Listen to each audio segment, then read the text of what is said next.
كيف مات سيدنا محمد صلوات ربي عليه وسلم تسليما كثيرا؟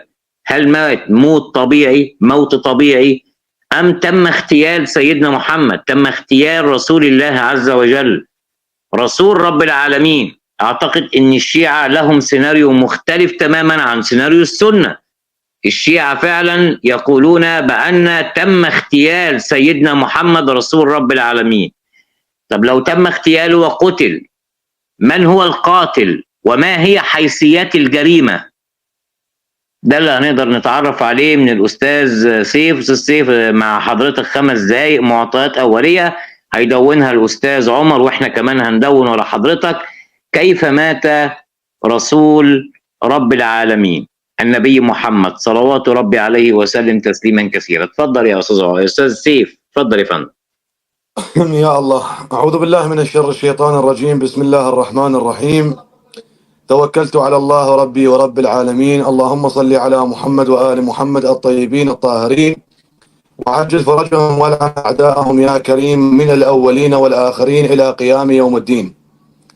بداية السلام عليكم ورحمة الله وبركاته. حياك الله أستاذ محمد، وحيا الله ضيفك الأخ عمر السلفي، وحيا الله الضيوف الكرام والأخوان اللي موجودين من الطرف السني ومن الطرف الشيعي. بداية الأمر، عندما تقع جريمة ويضع هذا الجاني بهذه الجريمة ويقع تحت التحقيق أو تحت الأدلة، هنالك تخبط يحصل عنده.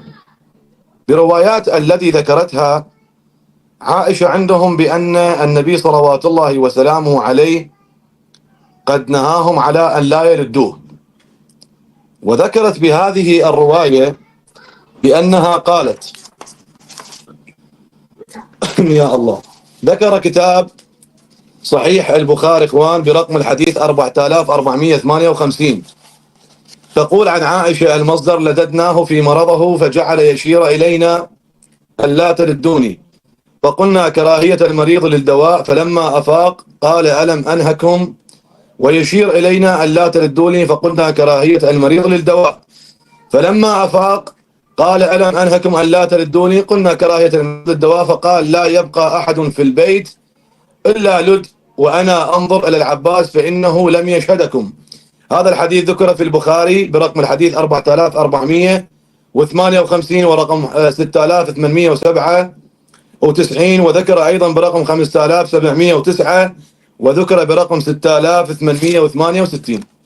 التخبط الذي حصل بهذا الشأن بأن رسول الله صلى الله عليه وآله وسلم أشار عليهم بأنهم يلدون كلهم، ولكن عفى العباس عمه العباس من هذا وقال فإنه لم يشهدكم. إذن صاحب اللد، تقول عائشة لددنا، صاحب فكرة اللد لرسول الله هي نساء النبي بحسب قولها، ولكن نفس الراوي عائشة الذي ذكرت هذا الحديث تذكر في كتاب دلائل النبوة للبيهقي في السفر السابع في المجلد السابع عفوا في الصفحة 169، وأيضا بحديث صحيح عن الزهري عن عبيد الله بن محمد بن عتبة عن ابن مسعود عن عائشة قالت: دخل علي رسول الله وهو يصدع وأنا أشتكي رأسي، فقلت ورأساء، فقال أنا والله يا عائشة ورأساء. ثم قال رسول الله: ما عليك لو مت قبلي فوليت أمرك وصليت عليك وآريتك، فقلت والله لأني أحسب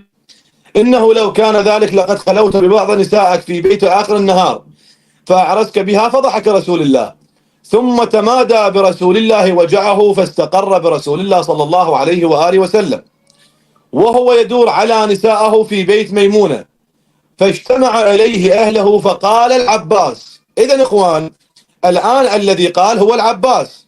في البخاري تقول عائشة لددنا رسول الله وقال النبي كلكم تلدون إلا عمي العباس فإنه لم يشهدكم.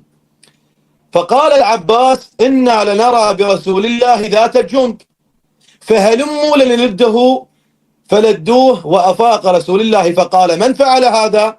فقالوا عمك العباس تخوف أن تكون بك ذات الجنب. فقال رسول الله إنها من الشيطان وما كان الله ليسلطها عليه. إذن لا يبقى في البيت أحد إلا لددتموه إلا عمي العباس، فلد أهل البيت كلهم.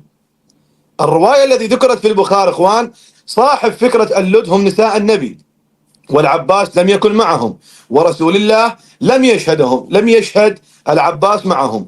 وفي البيهقي تقول عائشة بأن صاحب فكرة اللد هو العباس، وقالوا لرسول الله بأن العباس هو الذي أمر بذلك الشيء. هنا حصل الاضطراب في روايات عائشة، لا نعلم إن كان الاضطراب من قبل الرواة أم من أصحاب الكتب أو من نفسها الذي نقلت هذه الروايات. هذا القضية الأولى. القضية الثانية، إذا كان النبي صلوات الله وسلامه عليه مغمى عليه، فكيف علم بأن العباس لم يشهدهم؟ رسول الله كيف علم بأن العباس لم يشهدهم؟ هذه السؤالين ببداية الحلقة أستاذ محمد، بأن كيف علم رسول الله بأن العباس لم يشهدهم، ومن من حصل هذا التخبط، من عائشة أو من الرواة أو من أصحاب الكتب؟ تارة تقول العباس لم يكن معنا وهم أصحاب الفكرة، وتارة تقول عائشة بأن صاحب الفكرة هو العباس بن عبد المطلب، وبأنه هو الذي أمرهم باللد، وتمايل رسول الله إلى العباس. طب خلينا نشكرك يا أستاذ سيف على السرد كمعطيات أولية. أكيد الأستاذ عمر دونها ونتفاعل فيها أيضا. دي يعني موت سيدنا محمد يعني ده عنوان في منتهى الخطورة. يعني المتعارف عليه، وخليني أقولها بشكل دقيق، المتعارف عليه إن سيدنا محمد مات موت طبيعي. أما الآن الحيثيات التي جاءت على لسان الشيعة يعني هي حساسة شوية، وأستاذ عمر جدير بالتفاعل معها. اتفضل يا أستاذ عمر، كيف مات النبي محمد؟ بسم الله الرحمن الرحيم. اللهم صل على محمد وعلى آله وأصحابه وزوجاته أجمعين. بداية لما نحن نأتي نبين مسألة من المسائل، فلا بد أن نأخذ الحديث هذا بفهم علماء أهل السنة والجماعة. أما كون الأستاذ المكرم المحترم سيف يأتي يأخذ الرواية من كتب أهل السنة والجماعة، يأخذ نصها ما يكملها وما يفهمها بفهم علماء أهل السنة والجماعة، فهذا الأمر مع احترامي لك ليس مبحث علمي أبدا. لابد أنك تأتي تأخذ الرواية من كتب أهل السنة والجماعة ثم تفهمها بفهم العلماء. أما كونك تستنتج بهذه الرواية فهذا اسمح لي مرفوض، لأن أنا لا يحق لي أخذ رواية من كتبك وأفهمها بفهمي، ولا يحق لك أنت كذلك أنك تأخذ رواية تفهمها بفهمك. تعطيني من فهم علمائي. هل يوجد عالم من علماء أهل السنة والجماعة ربط بين حادثة اللد وبين موت النبي؟ الجواب قطعا ولا عالم، وأتحدى تعطيني عالم واحد بهذا الشيء. فكون الشخص يستنتج هذا ما يلزمنا، الله يبارك فيك. والآن عشان أبين لك مسألة اللد وأنسف لك إياها نسب، بحيث أن يعني رجاء ما تستدل فيها طالما أنك ما أكملتها. ثانيا أنها ما تدل أصلا على مسألة موت النبي. إذا ممكن دكتور محمد لو سمحت تسوي لي شير إذا ما عليك أمر. إخوان، هذه الرواية التي استدل بها ضيفنا المحترم في كتاب دلائل النبوة للبيهقي رحمه الله تعالى، دكتور محمد سوي لي شير لو سمحت. طيب، فأعطانا هذه الرواية، أخبرنا لما قال فلد أهل البيت كلهم حتى ميمونة. أنت أخذت الحديث، لا بس جميل حلو أنك تستدل بحديث، لكنك لابد أنك تكمل الحديث كاملا. ما يحق لك تأتي وتأخذ نصف الحديث، لا، لازم تكمله كاملا. إيش يقول الحديث؟ فلد أهل البيت كلهم حتى ميمونة. ميمونة من؟ زوجة النبي. هل ميمونة ماتت من هذا اللد إذا كان فيه سم؟ الجواب لا. فعلى أي أساس تبغي تأخذ الحديث تأخذ نصه ثم تأتي تستنتج فيه؟ هذا ما يحق لك، ما يحق لك أبدا مع احترامي لشخصك الكريم. طيب، المسألة الأولى وهو تحدي، إذا أعطيتني إياها من أول مداخلة أقسم بالله أنهي لك المناظرة وأخرج من المناظرة وأعتبرك أنت المنتصر وأسلم لك بالعشرة. أريد رواية واحدة فقط، واحدة من كتب الشيعة بس فيها إسناد. إيش يعني فيها إسناد؟ يعني بس مسندة من صاحب الكتاب إلى المعصوم، حتى لو إسنادها ضعيف، حتى لو إسنادها رجالهم كذابين ملعونين متهمين، أنا مسلم لك عادي موافق. بس رواية واحدة من كتب الشيعة مسندة إسنادها متصل من صاحب الكتاب إلى المعصوم، بس تقول أن النبي محمد صلى الله عليه وسلم مات من نسائه. طيب، مسألة واحدة أنا ما أريد حتى أني أكثر عليك. أيضا إذا ممكن لو سمحت دكتور محمد لو سمحت سوي لي شر إذا ما عليك أمر، عشان أبين مسألة أن القاعدة التي يحاول أن يبني عليها الشيعة اعتقادهم هي مسألة استنتاجات. حتى علماء الشيعة بأنفسهم ما يقولون بهذا الشيء، بل عندي إجماع الإمامية أن النبي محمد صلى الله عليه وسلم مات من سم خيبر، وراح أبين كل شيء بالأدلة، كيف السم يستمر 4 سنوات، وكيف أن النبي أكل ولا ما ممكن لو سمحت دكتور محمد سوي لي شير اذا ما عليك امر. طب بس انا عايز هذا يا اخوان اكتبك كتاب. عشان بس صورتك تكون باينه في الكادر بعد اذنك يا استاذ عمر، لان المبحث ده مهم لو سمحت. اتفضل ادي شير. ابشر. نعم طيب اخوان اقرأوا هذا كتاب الاعتقادات، اعتقادات كاملة للإمامية للشيخ الصدوق، الصفحة 97. يقول: واعتقادنا، اعتقاد من الإمامية طبعا، عشان لا تقول والله هذا رأي السنة، لا، اعتقادنا اللي هم الإمامية في النبي صلى الله عليه وآله وسلم أنه سم في غزوة خيبر، أنه سم في غزوة خيبر، فما زالت هذه الأكلة تعاوده حتى قطعت أبهره فمات منها. مات من ايش يا اخوان؟ من سم عائشة؟ لا، مات من سم خيبر، عشان لا احد ياتي ويبني لكم قاعده هي اصلا في كتبه ما تصح. طيب بل حتى عندي روايه صحيحه الاسناد في كتبك باعتراف علمائك انها مستفيضه بل حتى متواتره بقول الشهيد الثاني ايش؟ ان النبي محمد صلى الله عليه وسلم مات من سم اليهوديه. دكتور محمد لو سمحت سوي لي شير ايضا اذا ما لك امر. هذا يا اخوان كتاب تعريب منتهى الامال للسيد هاشم الميلاني، مجلد 1 صفحه 208. يقول دكتور محمد سوي لي شير لو سمحت. يقول: ووردت روايات كثيره، مو واحده، كثيره. انا اريد منك روايه واحده عشان تبني معتقدك اللي انت تبغي تقول لي اياه، روايه بس مسنده من كتبك ان عائشه سممت النبي وانا مسلم لك حتى لو ضعيفه. يقول لك: ووردت روايات كثيرة ومعتبرة في كتب الشيعة أن النبي صلى الله عليه وآله فارق الدنيا شهيدا، كما روى الصفار العالم الشيعي وليس السني، عشان لا أحد يقول والله هي معتبر عند السنة، لا، معتبر عند الشيعة. كما روى الصفار بسند معتبر عن الصادق قال: سم رسول الله يوم خيبر فتكلم اللحم فقال: يا رسول الله إني مسموم. قال: فقال النبي صلى الله عليه وسلم عند موته: اليوم قطعت مطاياي الأكلة التي أكلت بخيبر، وما من نبي ولا وصي إلا شهيد. يقول لك إيش؟ كثيرة وإيش؟ معتبرة، عشان لا الله يبارك فيك وتقول لي تحاول تضاعف لي. أما أنا مطلبي سهل عشان تنسف المناظرة كلها، رواية واحدة فقط من كتب الشيعة مسندة حتى لو ضعيفة الإسناد مسلم لك أن النبي محمد صلى الله عليه وسلم مات من سم عائشة. تفضل. خليني ان انا اشكرك ايضا يا استاذ عمر على طريقه السرد الاكاديميه، كما شكرنا الاستاذ سيف. كل الساده المشاهدين بعد التحيه لحضراتكم، سرعه التفاعل مع البث بعد اذنكم لاهميه العنوان. اتفضل من 5 دقايق مع حضرتك، اتفضل. طيب، اللهم صل على محمد وآل محمد الطيبين الطاهرين. اخوان، انا ظننت بان الروايه فيها التخبط، او بان الرواة فيهم التخبط، او بان عائشه من تخبطت، او اصحاب الكتب، ولكن ما ظهر لي بان الاخ الفاضل المحترم ايضا هو الذي تخبط في هذه الروايه. تعلمون لماذا؟ لانه قال: لماذا لا تكمل الروايه بانهم لدوا ولماذا لم تمت ميمونه؟ انا لم اتطرق الى هذا الجانب، انت يمكن ما مركز معي في وقتها. اعيد في الكلام نفسه. الروايه انا ذكرتها للاخر حتى قال: الا عمي العباس فلد اهل البيت كلهم. انا ليس هذا سؤالي وليس هذا استدلالي. الجواب الذي انت قدمته بعيد كل البعد عن ما انا سالت. تقول: ثم تمادى برسول الله وجعه فاستقر برسول الله. الكلام جدا واضح. وهو يدور على نسائه في بيت ميمونة، فاجتمع إليه أهله فقال العباس: إنا لنرى برسول الله ذات الجنب فهلموا لنلده. إذن بهذه الرواية أنا استشهدت بهذا الكلام بأن صاحب فكرة اللد هو العباس بن عبد المطلب وليس نساءه. صاحب فكرة اللد هو العباس بن عبد المطلب، فلدوه. تقول: ذات الجب فهلموا فلنلده، فلدوه وأفاق رسول الله وقال: من فعل هذا؟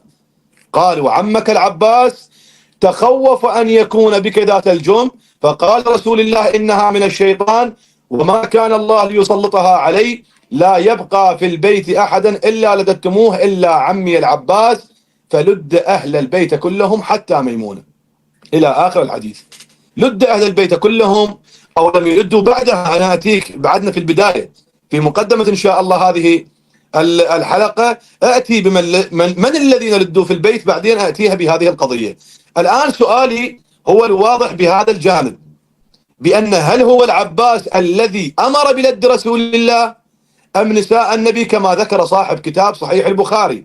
لأنها قالت: لددنا رسول الله، وهنا تقول الذي أمر باللد هو العباس ابن عبد المطلب، والبخاري لم يذكر ذلك الشيء. هذا التخبط الذي أنا سألت عنه، هل التخبط كان من قبل صاحب كتاب البخاري أم من الرواة أم من عائشة نفسها؟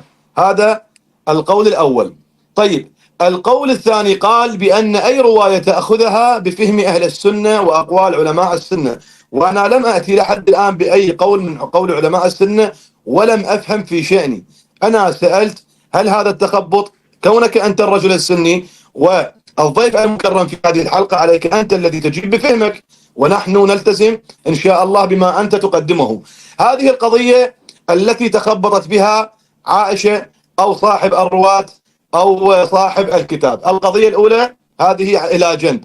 قال الرجل أأتيني حتى ولو كانت رواية ضعيفة عند الشيعة بأن رسول الله قد قتل على يد نسائه. موجودة عندك الرواية عندنا، وفي تفسير العياشي في بحار الأنوار بأنه عن الصادق عليه السلام بأنه قال سمتاه، وقال المجلسي في البيان قال بأنها سمتاه يعني سم اليهودية وسم زوجاته. موجودة في بحار الأنوار، وأنت قلت أنا أقبلها وأنهي المناظرة حتى وإن كانت ضعيفة. طيب تقول الأقاويل، عفوا حتى ما أعبر هذه النقطة، قال بأن عند الشيعة كتاب كامل اسمه الاعتقادات للشيخ الصدوق رضوان الله تعالى عليه، قال بأن اعتقادنا بأن النبي صلوات الله وسلامه عليه مات في سم اليهودية. نعم، قول الشيخ الصدوق، والشيخ الصدوق ليس بمعصوم، كما الشيخ الصدوق قد قال مقولة ورد عليه تلميذه الشيخ المفيد حينما قال الشيخ الصدوق بالإسهاء، حتى لا يتغير الحوار، قال الشيخ الصدوق بالإسهاء جائزا على النبي الذي هو يكون من قبل الله سبحانه وتعالى، ورد عليه تلميذه الشيخ المفيد قال من نسب الإسهاء إلى النبي هو الذي سهى. فالشيخ الصدوق اعتقاده ليس عليه دليل، وكل الروايات التي أنت تأتي بها في سم اليهودية هي كلها روايات لا تصح، كما ذكر عندنا أخوان السيد الخوئي يقول في كتاب من سوق في صراط النجاة للميرزا جوار التبريزي في المجلد الثاني صفحة 450. السؤال وجه، يقول المخالفون أن حديث تناول النبي من اللحم الشاة التي قدمتها اليهودية دليل على جواز أكل ذبائح اليهود والنصارى. الجواب، جوابنا عليهم أولا إنه لم يثبت لنا صحة تلك الرواية، وثانيا إن الأحكام كانت تشرع تدريجية وربما كانت القضية قبل تشريع المنع، وثالثا لم يتحقق من الرواية أن الشاة ذبحت باليهود إلى آخره. وذكر أخوان صاحب كتاب اختيار النبي لنجاح الطائي في الصفحة 152 يقول لذلك جاءت في الروايات المزيفة اليهود سموا النبي وعلى الحقيقة وإلى آخره، يقول بأن كيف يموتون بسم قديم لم يأكله، إذن أكل رسول الله صلى الله عليه وآله وسلم مرة واحدة.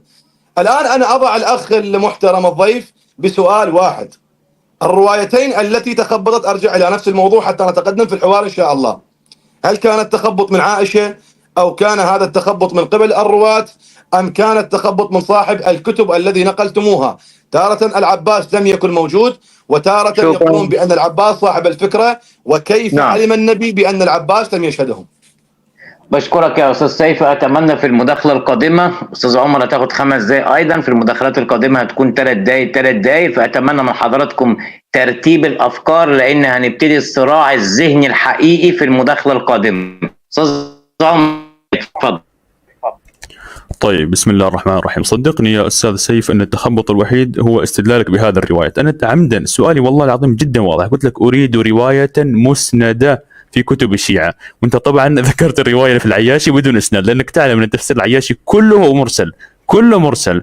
الان ساعطيك ان شاء الله اقوال علمائك، سأمتع نظريك بما تريد ان شاء الله. اذا ممكن لو سمحت دكتور محمد سوي لي شير، عمدا ما قدر يقرا الاسناد لانه ما فيه اسانيد اصلا، عن عبد الصمد بن بشير عن الصادق، وين الاسناد؟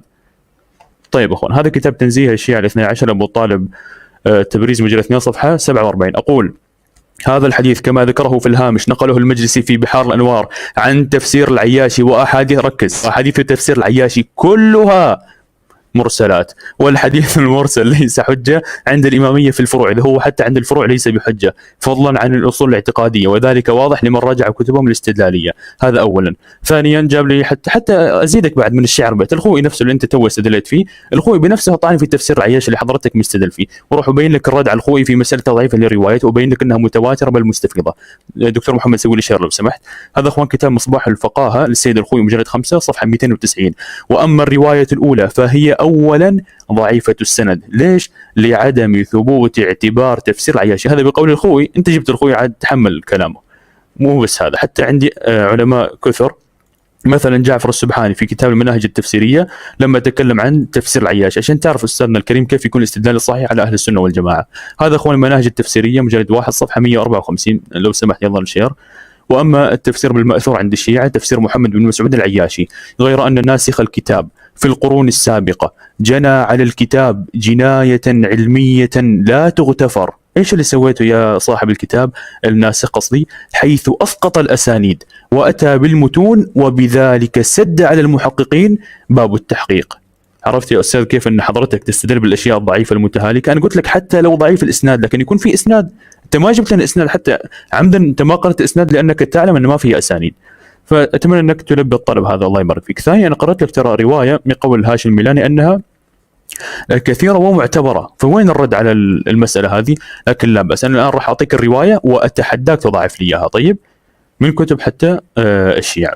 إذا أيضا ممكن دكتور محمد لو سمحت تسوي لي شرح عشان أبين لك أن هذه رواية صحيحة، أما قول الخوئي في التضعيف فلا عبرة به، بل حتى أن الخوئي بنفسه وثق الرجال. شوف دكتور محمد سوي لي شير لو سمحت. اخوان هذا كتاب بصائر الدرجات محمد بن الحسن الصفار صفحه 523.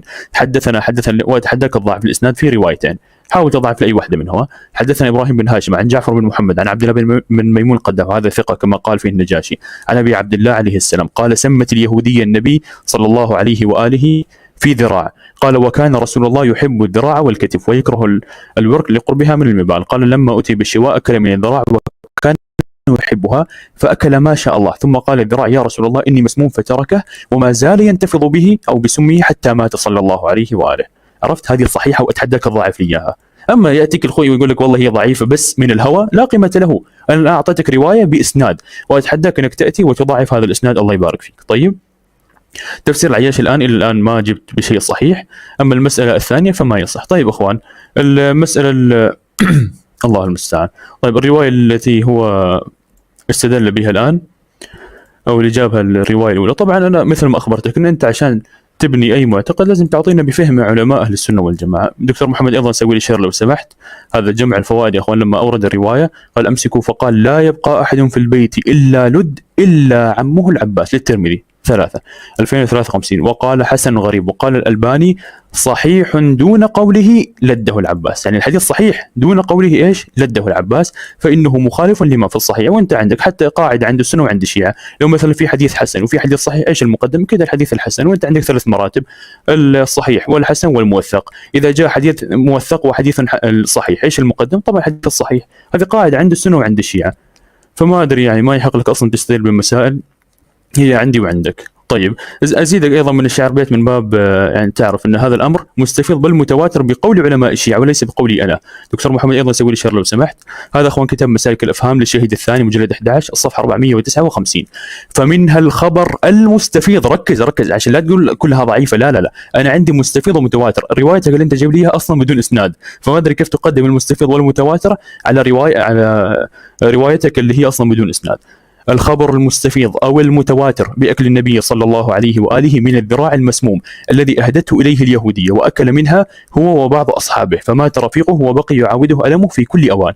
أنت اجلس لف ودور في العباس وكذا، في النهاية النتيجة إيش؟ أنه لما أكلوا ما مات. وهذا أنا أريد القاعدة، هل في اللد هذا فيه سم ولا لا؟ إذا أكلوا ما ماتوا معنا ليس بسم. أما تجلس تدور تخبط وكذا، يا بيكون وهم في الرواة وشيء، وهذا عندي وعندك. حتى عندك روايتين رواها وناس ثقات، واحدة موثقة واحدة صحيحة، أنت تقدم الصحيح على الموثق، ما في إشكال. قاعدة أصولية هذه ما يختلف فيها لا سني ولا شيعي. تفضل. نعم، خلينا أشكرك يا أستاذ عمر. هنبدأ الصراع الذهني الحقيقي. أستاذ سيف 3 دقائق، تفضل.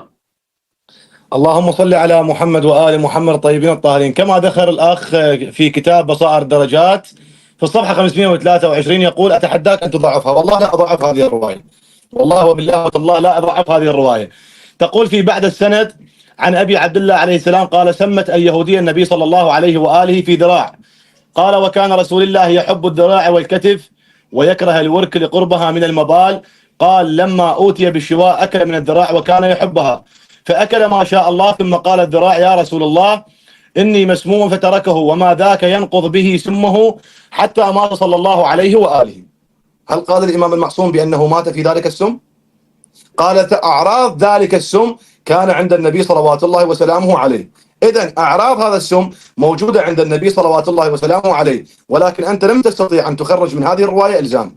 تعرف لماذا؟ لأن ليس قول الإمام المعصوم فيها بأن النبي صلوات الله وسلامه عليه مات في سم اليهودية. طيب، القضية يا إخوان ما سمعنا إجابة على من الذي تناقض في هذه الرواية. قال: أنتم تقدمون الصحيح على الموثق، وهل يوجد عند السنة موثق؟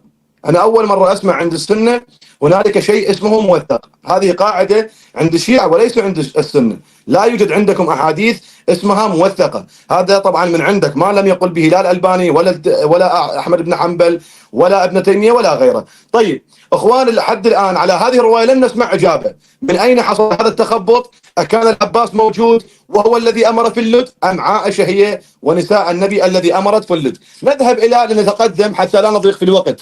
أخوان، نأتي إلى كتاب المستدرك على الصحيحين للحاكم النيسابوري، المجلد الرابع صفحة 225. يقول طبعا الذهبي قال في الحديث صحيح، وقال الحاكم صحيح على شرط الشيخين. أتي بموضع الشاهد. قال رسول الله، طبعا نفس الرواية التي موجودة في البخاري، قال رسول الله: لا يبقى في البيت أحد إلا لد إلا عمي العباس. قال: فرأيتهم يلدونهم رجلا رجلا. قالت عائشة: ومن في البيت يومئذ؟ فذكر فضلهم فلد الرجال أجمعون، وبلغ اللدود أزواج النبي فلددن امرأة حتى بلغ اللدود امرأة منا. قال أبو زناد: ولا أعلمها إلا ميمونة. إذا إخوان، بهذه الرواية الموجودة في مسند أحمد بن حنبل وفي كتاب شرح مشكل الآثار للطحاوي والمستدرك على الصحيحين، ورواية صحيحة متواترة عندهم، أنا سؤال جدا بسيط: من هؤلاء الرجال الذين لدوا في بيت رسول الله؟ هذا سؤال لك أستاذ عمر، تفضل. بشكرك بالتزامك بالثلاث دقائق. أستاذ عمر 3 دقائق فقط أيضا، تفضل.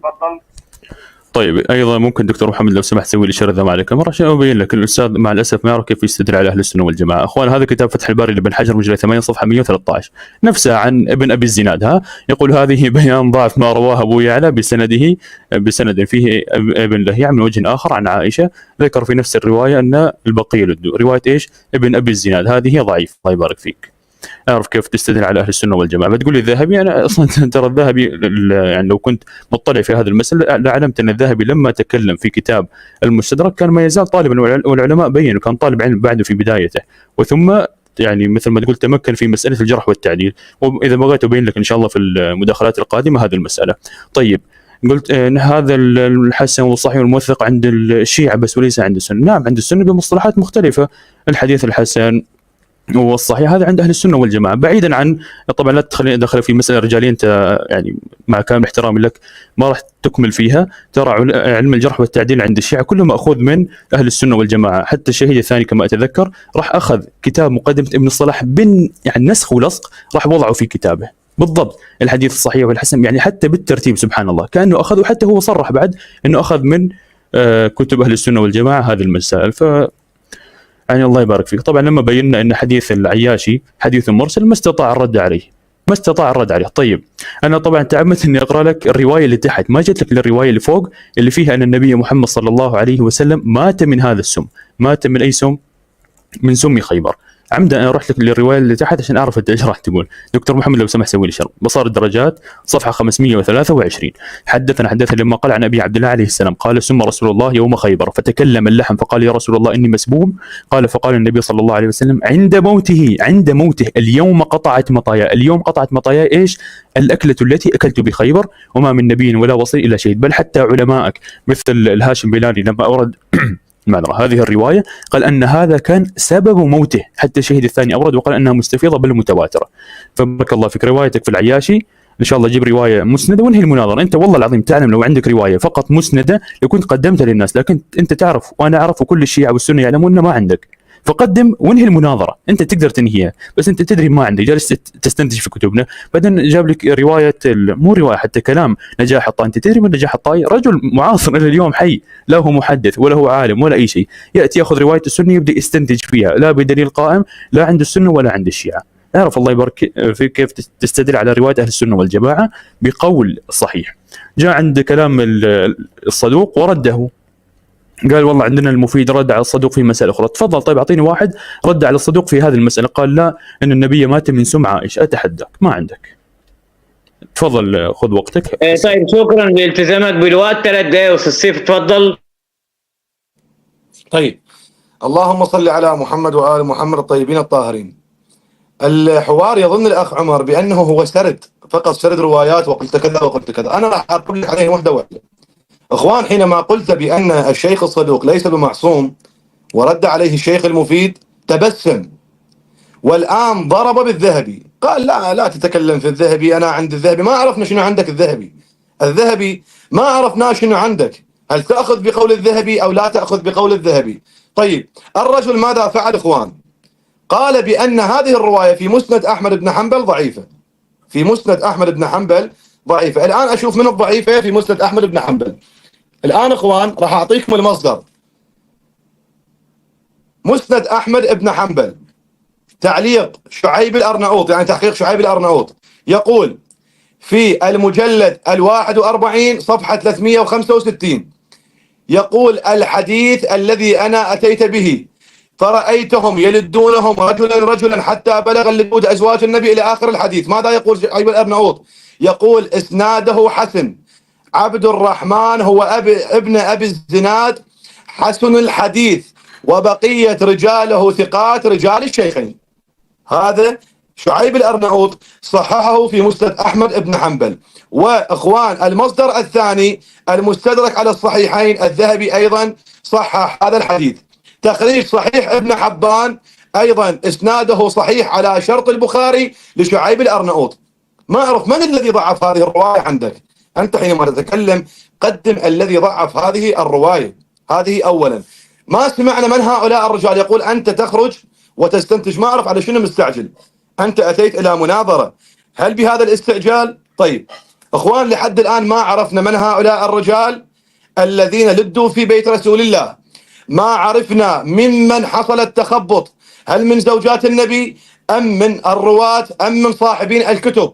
لحد الآن 3 أسئلة جدا بسيطة وجميلة من فم الشيعي إلى سماع ابن الأخ السني ولم نسمع أي إجابة. تقول العياشي عندكم ضعيف ضعفوه العلماء، ولكن في بداية قوله ماذا قال؟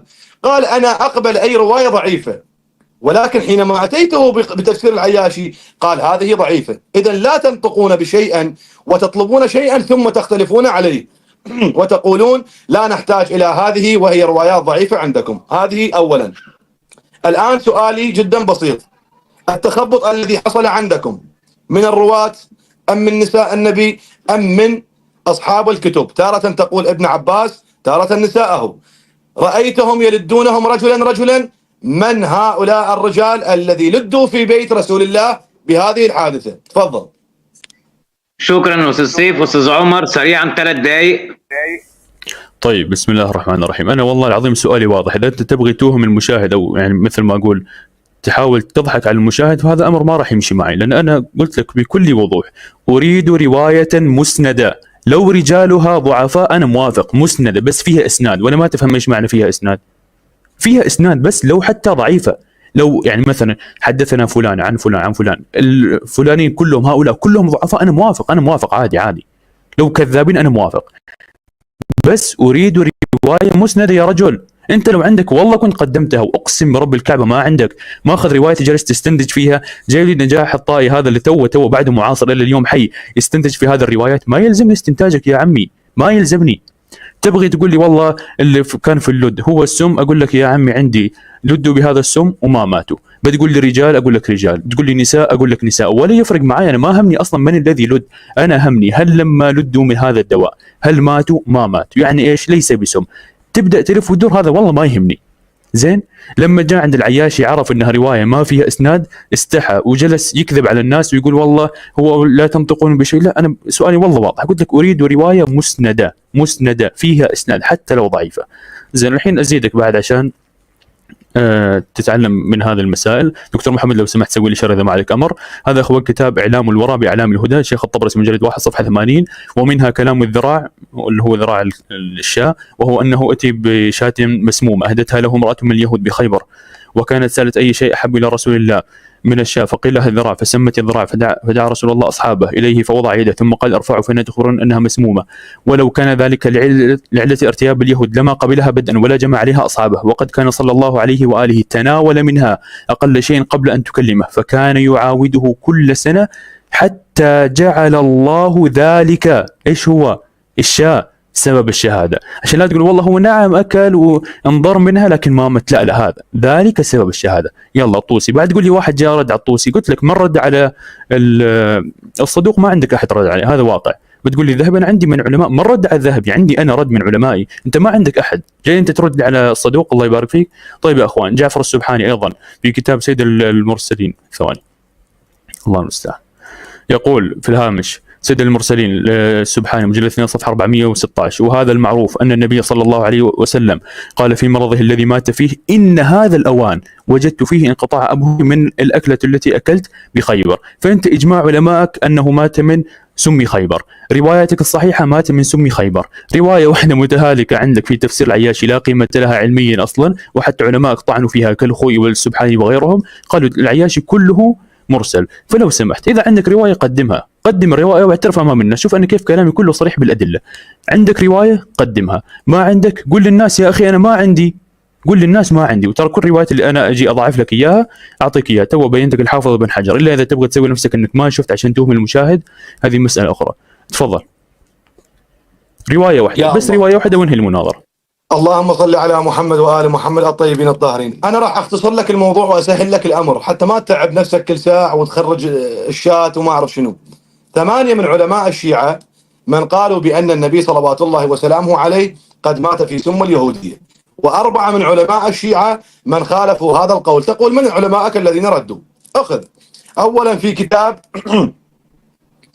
الشيخ البهائي في رسالة ذبائح أهل الكتاب صفحة 520: الحديث لم تثبت صحته عندنا. السيد الخوئي من ساعة أعطيتك إياه. الآن كتاب نجاح الطائي في اغتيال النبي صفحة 152: ذلك جاءت في الروايات المزيفة، اليهود سموه صلى الله عليه وآله في خيبر، بينما الحقيقة نص على أخبار الله سبحانه وتعالى رسوله بذلك فامتنع عن الأكل، وهذا يشير على دلائل النبوة. ولا زيف روايات الحزب الأموي أن إعراض السم لم تظهر على رسول الله في السنوات التالية لحادثة خيبر، فكيف يموت بذلك السم القديم.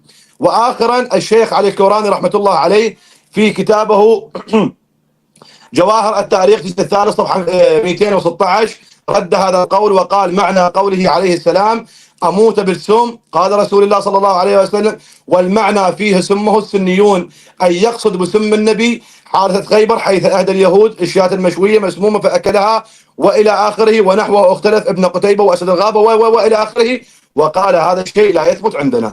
إذن أنا أسهل عليك المطلب. 8 من العلماء قالوا بأن النبي سم في اليهودية، و4 من العلماء خالفوا ذلك. هذه المسألة الأولى أجبناك عليها. القضية الثانية تقول لا يهمني من الذي كان في البيت ومن الذي لد وهل مات أو لم يموت. إذا أنت أتيت إلى ماذا؟ أنت أتيت إلى ترد السؤال وتطرح السؤال ونحن نجيب وأنت تجيب. أنا سألتك سؤالين جدا بسيطات، وإذا لم تجيب فأنا أضيف الأسئلة. سألنا السؤال الأول: هل كان التخبط من عائشة أم من الرواة أم من صاحب الكتاب؟ لم نسمع الجواب. من هؤلاء الرجال الذين كانوا في بيت رسول الله لدوا؟ ما سمعنا الجواب. أنت تحاول بكل الطرقات أن تذهب إلى اليهودية. طيب أستاذنا العزيز، الآن أنا سوف أذهب معك إلى اليهودية. هل النبي أرسل في الحادثة الذي جرت مع اليهودية، هل النبي أرسل إلى اليهودية أم أرسل إلى اليهود كلهم واستفهمهم؟ حتى نرى التناقض الذي حصل عندكم. لأن في كتاب صحيح البخاري بأنه قالوا، طبعا الحديث جدا طويل 5777 النبي صلوات الله وسلامه عليه استدعى اليهود كلهم. برواية البخاري النبي استدعى اليهود، قال إن سألتكم عن شيء قالوا نعم، فقال هل جعلتم في هذه الشاة المسمومة؟ قالوا نعم. إذن في البخاري أن النبي أرسل إلى اليهود كلهم. ولكن لو ذهبنا إلى كتاب مجمع الزوائد ومنبع الفوائد للهيثمي في المجلد الثامن صفحة 297 والمستدرك للحاكم بتحقيق الذهبي جزء الرابع صفحة 122 يقول فأرسل رسول الله إلى صاحبتها فقال أسممت طعامك هذا؟ قالت نعم. الآن السؤال جدا بسيط، بهذه الآونة هل الرسول أرسل إلى اليهود أم أرسل إلى اليهودية؟ زينب الإسرائيلي أرسل لمن؟ هل الذي سمى رسول الله هم اليهود كلهم حتى يرسل إليهم وقال إن سألتكم عن شيء؟ إلى من أرسل؟ إلى اليهود انا كلهم؟ اتمنى ان احنا نلتزم بالثلاث دقايق، وانت جدير بهذا يا استاذ سيف زي ما هو بيعمل ايضا. بعد اذنكم احنا مش عايزين نطلع كتير على الكادر عشان ما نقطعش الافكار. اتفضل يا استاذ عمر. طيب بسم الله الرحمن الرحيم. أنا بينت لك يا أستاذ أن حتى علمائك الذين ردوا هم ما ردوا على العلماء بعينهم، بل قالوا أن هذا الشيء عندنا ما ثبت. وأنا بينت لك أن هذه رواية مستفيضة بل متواترة بقول علمائك. وأنا أخبرتك أن نجاح الطائي أصلا ليس بعالم، نجاح الطائي رجل يأتي يأخذ رواية السنة يستنتج فيها.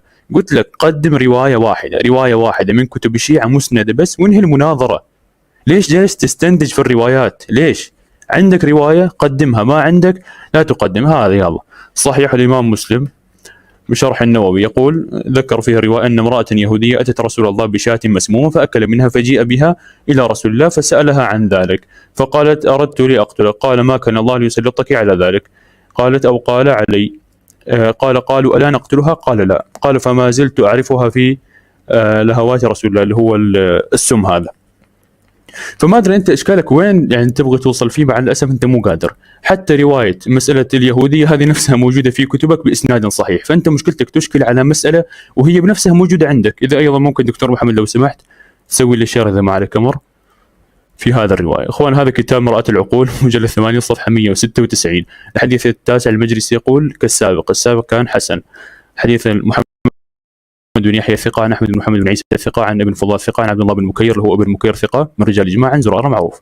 عن أبي جعفر قال إن رسول الله أتى باليهودية التي سمت الشاة للنبي فقال لها ما حملك على ما صنعت؟ فقالت قلت إن كان نبيا لم يضره وإن كان ملكا أرحت الناس منه. قال فعفى رسول الله صلى الله عليه وسلم عنها. فهو لما يكون مثلا أرسل اليهود، ممكن يكون أرسل اليهود ثم كلم المرأة هذه تحديدا، فما عرفت كيف تأتي وتستدل. أما لما تأتي عن رواية أهل السنة والجماعة لازم تأتي وتأخذها بكل ألفاظها، لأن مو حديث واحد أنت راح تفهم القصة كاملة، لا، لأن الإمام مسلم والإمام البخاري يأتي في هذا الكتاب مثلا البخاري يبوب باب يتكلم فيه عن جزء معين في هذا الحديث، فأنت عشان تفهم الحديث تأخذه بكل ألفاظه وتبني عليه استدلال، وهذا أيضا معروف عند السنة وعند الشيعة، لكن مع الأسف استدلالك ما يصح.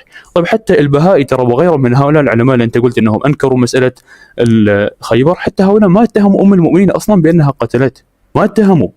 فلو سمحت هذه رواية أعيد لك إياها المرة الثانية، رواية صحيحة. قدم روايتك الشيعية وأنا أقدم هذه الرواية المتواترة بل المستفيضة بقول علماء الشيعة.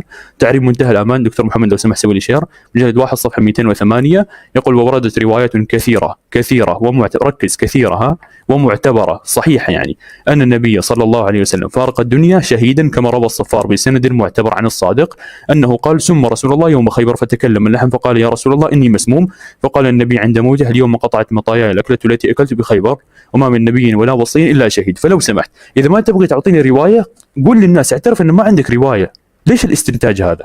شوف كل رواية أقدم لك إياها وهي صحيحة، فلو تكرمت الله يبارك فيك قدم لنا رواية واحدة بس مسندة في كتب الشيعة، أنهي المناظرة، أنا أقول لك أنهيها عادي ما عندي إشكال، بس رواية واحدة تفضل. طيب اللهم صل على محمد وآل محمد الطيبين الطاهرين. أمام النصوص إخوان تبطل الاحتمالات.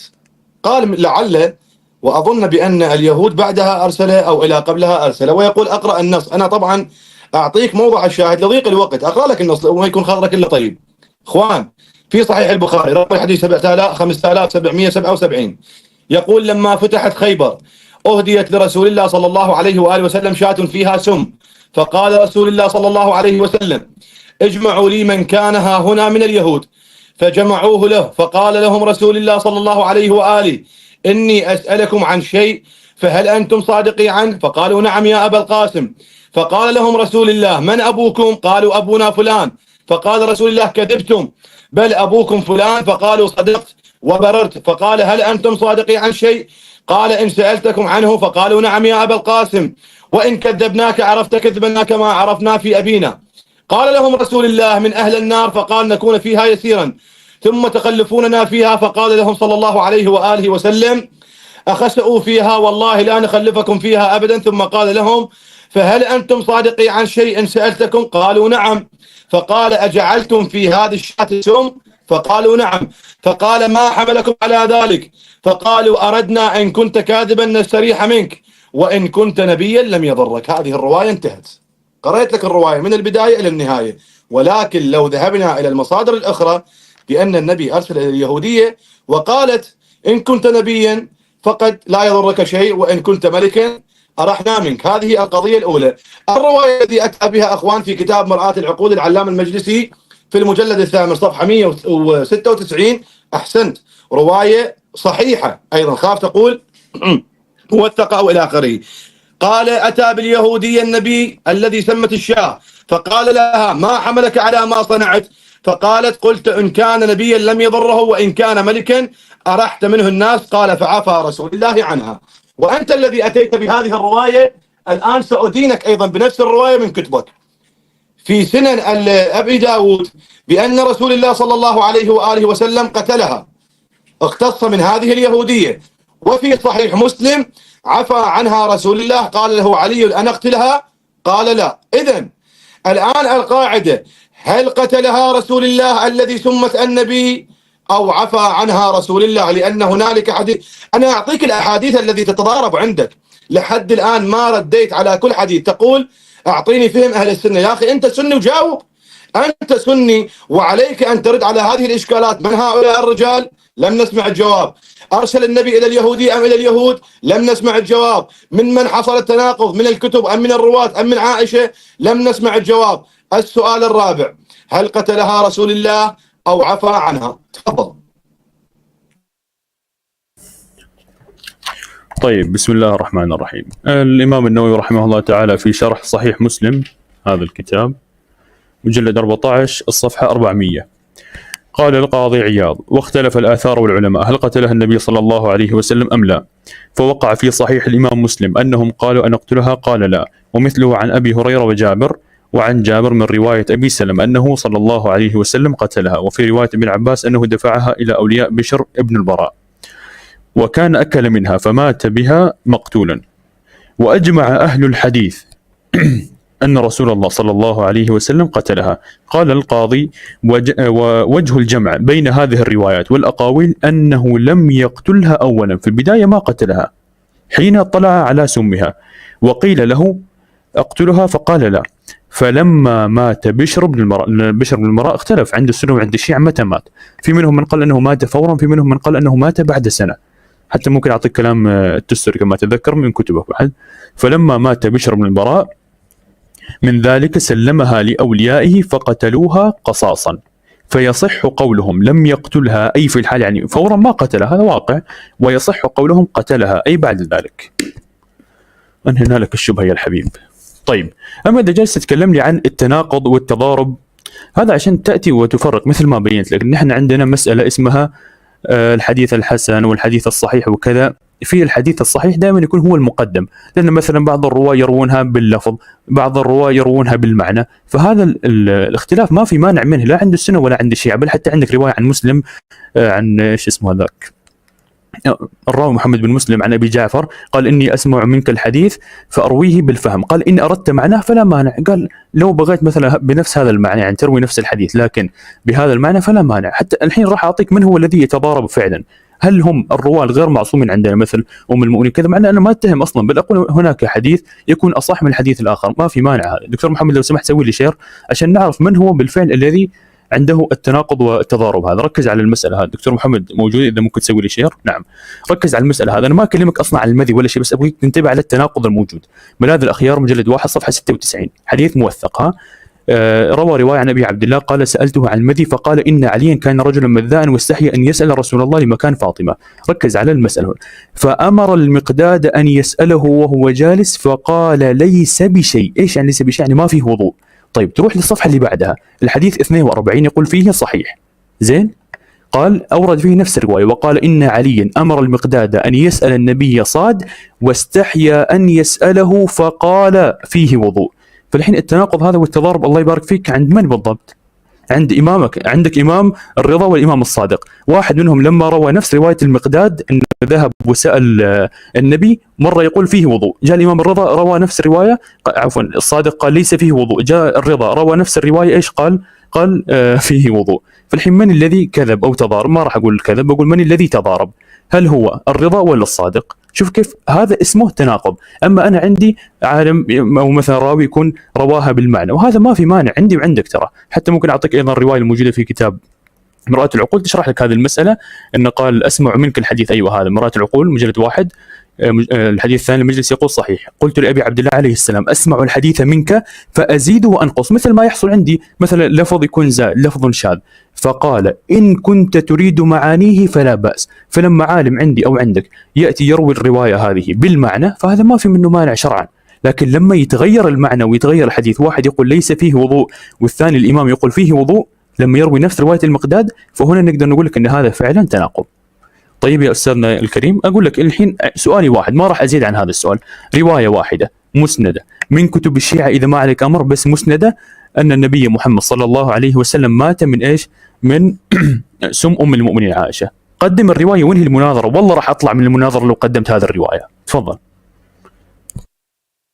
طيب، اللهم صل على محمد وآل محمد الطيبين الطاهرين. أخوان، الرجل يتكلم عن معنى الروايات، والتناقض الذي موجود هو ليس في المعنى، بل التناقض الذي يوجد عندك هو في الروايات نفسها. الآن أخذنا من عندك حصيلة جواب، وأنا صراحة أشجعك على هذه الحصيلة، بأنه قال الرجل قال الإمام النووي الشارح على صحيح مسلم بأن هذه الامرأة من المحتمل أنه يكون قد قتلها رسول الله بعد أن مات بشر ولم يقتلها في آونتها. الآن لو ذهبنا إلى الأحاديث في كتاب سنن أبي داود، هذا الحديث أخوان ليس فيه اختلاف في المعنى، بل فيه اختلاف في التناقض بهذا المجال. طيب أخوان، الحديث رقم 4512 حدثنا وهب بن بقية في موضع آخر قال كان رسول الله لا يقبل الصدقة ويقبل الهدية ولا يأكل الصدقة. زاد فأهدت له يهودية بخيبر شاة مصلية سمتها فأكل رسول الله منها وأكل القوم، فقال ارفعوا أيديكم فإنها أخبرتني إنها مسمومة. فمات بشر بن البراء بن عمرو الأنصاري فأرسل إلى اليهودية ما حملك على الذي صنعت؟ قالت إن كنت نبيا لم يضرك الذي صنعته، وإن كنت ملكا أرحت الناس منك. فأمر بها رسول الله فقتلت. هذه واحدة. لو ذهبنا إلى صحيح مسلم نفس السؤال كم مرة سألها رسول الله؟ كم مرة سأل هذه اليهودية؟ هنا سألها رسول الله على ما الذي حملك على ما صنعتي؟ قالت إن كنت نبيا لم يضرك وإن كنت ملكا أرحت الناس. وفي صحيح مسلم سألها رسول الله ما الذي أمرك بذلك وما الذي دفعك إلى فعل ذلك؟ قالت إن كنت نبيا. فقال علي أن أقتلها؟ قال لا. إذن هذا التناقض الذي يوجد عندك. طيب أنا أقبل من عندك قول النووي بأن رسول الله صلى الله عليه وآله وسلم قتلها بعد موت بشر بن الحارث. الطامة الكبرى عند أهل السنة الذي لا، أنا طبعا لا أخاطب الرجل مع احتراماتي إليك، أنت رجل محترم، ولكن أنا أخاطب العقول، الإخوان المتابعين. إخوان انظروا إلى الذين قالوا عنها قتلت. إذن هذا الذي قتلت أصبحت ليست بمسلمة لأنها في القصاص وإنها يهودية. إخوان في كتاب في موقع الإسلام، وطبعا الآن خافوا يقولون نجيب من مواقع، لا راح يأتي بقول العلماء. سؤال توجه قال السلام عليكم ورحمة الله وبركاته، هل أسلمت سامة النبي زينب بنت الحارث وما حكم من سبها؟ الحمد لله والصلاة والسلام على رسول الله. أما بعد، فلا يجوز، هذه قاتلة النبي عندكم، فلا يجوز سب زينب بنت الحارث حيث قد عدها بعض الحفاظ من الصحابيات. إذن كيف قتلها رسول الله؟ قد عدها بعض الحفاظ من الصحابيات. فقال الحافظ ابن حجر في الإصابة زينب بنت الحارث بن سلام الإسرائيلية، ذكر معمر عن الزهري بأنها اليهودية التي كانت دست الشاه المسمومة للنبي فأسلمت فتركها النبي صلى الله عليه وآله وسلم، انتهى. وقال غيره إنه قتلها، وقيل إنما قتلها قصاصا لبشر بن البراء لأنه كان أكل معه من الشاة فمات بعد الحول، انتهى من الإصابة والله أعلم. إذن الآن بهذا التناقض قتلها لم يقتلها عفى عنها إلى آخره، ولكن الذي وقعتم فيه إذا كان قتلها رسول الله قصاصا لبشر وإذا عفى عنها رسول الله فما ذنب بشر بأنه يموت على يدها ولم يختص رسول الله؟ وإذا اختص منها رسول الله سامة النبي وقاتلة النبي عندكم لا يجوز سبها ولا يجوز لعنها، ويعتبرها ابن حجر كما ذكر معمر عن الزهري بأنها من الصحابيات. قاتلة النبي عندكم صحابية يا أهل السنة، والموجود عندكم المصادر، ومن يستطيع أن يبحث بهذه المصادر يبحث. ثانيا أخوان، ونأتي إلى قضية أخرى، يقول لي عليك أن تأتيني برواية مسندة حتى أنهي الحوار. هذه روايات ونصوص ونحن نتعبد الله في النصوص ولا نزيد منها ولا ننقص. نبحث هذه القضايا التي وجدت عندك بالتناقض حتى نرى هل سمته زينب، هل مات على يد زينب، أم مات على يد نسائه، والله أعلم. تفضل الآن يا أستاذ، نريد جواب على سؤال فقط واحد من ضمن ال5 أسئلة الذي أنا قدمتها. تفضل. طيب كونك انت يعني تيجي ترمي ارقام 5، وانا اقول لك والله سالت 10 اسئله وانت ما جاوبت، لا هذه الحركات ما راح تفيدك الله يبارك فيك. باختصار لما سالته عنده روايه ايش جلس يسوي؟ يقول والله نحن نجيب نلصق ونربط وهذا ما يفيدك يا رجل. اقول لك روايه، ما عندك روايه، قدم الروايه لو عندك. ما عنده. طيب لا بأس، نرد لك على كل شيء. بالنسبه للراوي مو اسمه معمر، اسمه معمر، لكن لا بأس. طيب ذكر مسألة يعني غريبة وعجيبة، قال كيف النبي محمد يقيم عليها الحد وهي تكون مسلمة؟ يقول لك هذا الله يبارك فيك مو استدلال يعني يجيبه واحد دارس مثلك. دكتور محمد لو سمحت إذا ممكن تسوي لي شير. أخوان هذا كتاب اختلاف الدارين لعبد العزيز بن مبروك الأحمدي مجلد 2 صفحة 300. يقول لك واتفق الفقهاء على وجوب إقامة القصاص على المسلم. الحين لو واحد مسلم أتى مثلا وقتل، هل نقول والله هذا يا أخي مسلم ما نقيم عليه قصاص؟ إيش الاستدلال الضعيف هذا الله يبارك فيك؟ حتى لو كان رجلا المعذرة، حتى لو كان مسلما ومثلا قتل أحدا أو شيء يقام عليه القصاص. وين المانع الشرعي في هذا؟ ما أدري والله أنت كيف تجيب مثل هذه الأمور. طبعا لما بينا أن التناقض العجيب اللي جاء به الرضا والصادق ما تكلم، لأن أنت أقسم بالله في هذه المسألة أنك ما تبرع فيها أبدا، بل حتى انصدمت. أنا أخبرتك أن هذه رواية بالمعنى وبينت لك كيف أن العلماء ربطوا وجمعوا في المعنيين في هذه المسألة. طيب بالنسبة إلى بشر بن البراء، أنا أخبرتك أن في قولين فيه. ليش؟ لأنه اختلف فيه العلماء، فمنهم من قال أنه مات بعد سنة ومنهم من قال أنه مات في لحظتها. طيب ممكن لو سمحت دكتور محمد سوي لي شير. هذا اخوان كتاب قابوس الرجال، كتاب شيعي للتستري، محمد تقي التستري مجلد 2 صفحه 321. اقول ظاهر رجال الشيخ ان موته من السم قول مع انه محقق، وانما اختلف. هذا اختلاف عند السنه وعند الشيعه. اذا بغيت اعطيك اختلاف عند السنه، وانما اختلف في انه مات منه مكانه او بعد سنه. فهذا عند السنه وعند الشيعه. كيف تاتي تشكل على هذه المساله الله يبارك فيك؟ طيب عندي حتى انهم اختلفوا في أنه متى مات، وقيل يعني جمع من الناس قالوا أنه مات بعد سنة، ومنهم من قال أنه إيش مات في مكانه.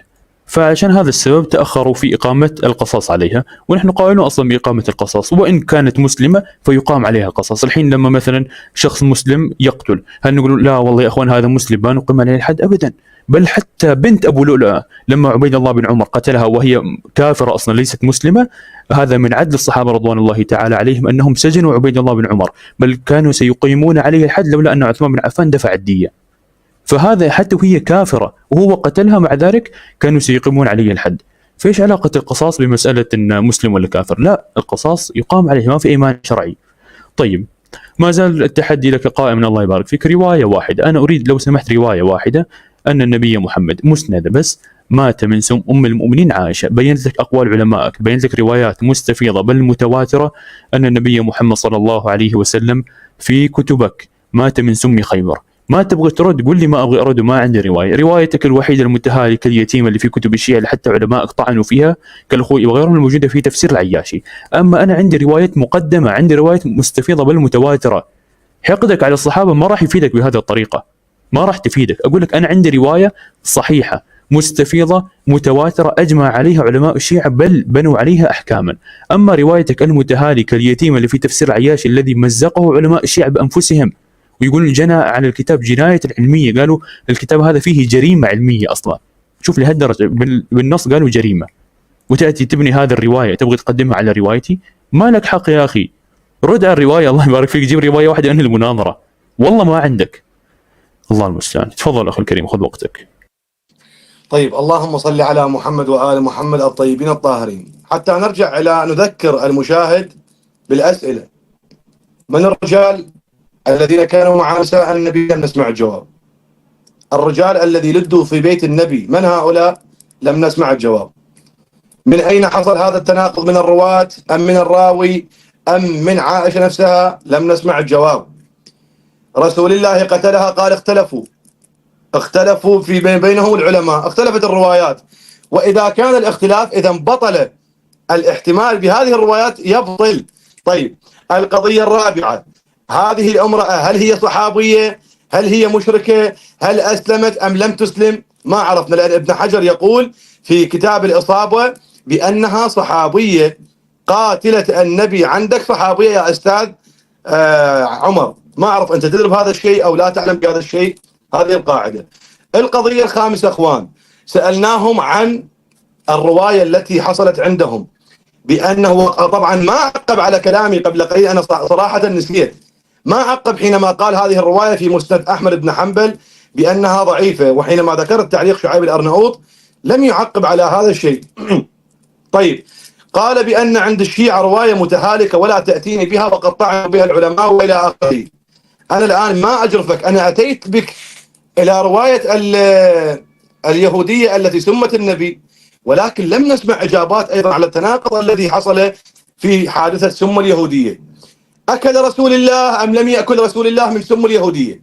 لأن الرواة الذي عندك تارة تقول أكل وأخبره الشاة، وتارة تقول لم يأكل رسول الله لأن الشاة أخبره قبل أن يأكل وقال سموا بسم الله ولم يضرهم شيء. هذا الأول في سم اليهودية. هل النبي أرسل إلى اليهود أم أرسل إليها؟ لم نسمع الجواب. هل قتلت أم لم تقتل؟ قال اختلفوا، ولا نعرف أن اختلفوا. أين الحقيقة؟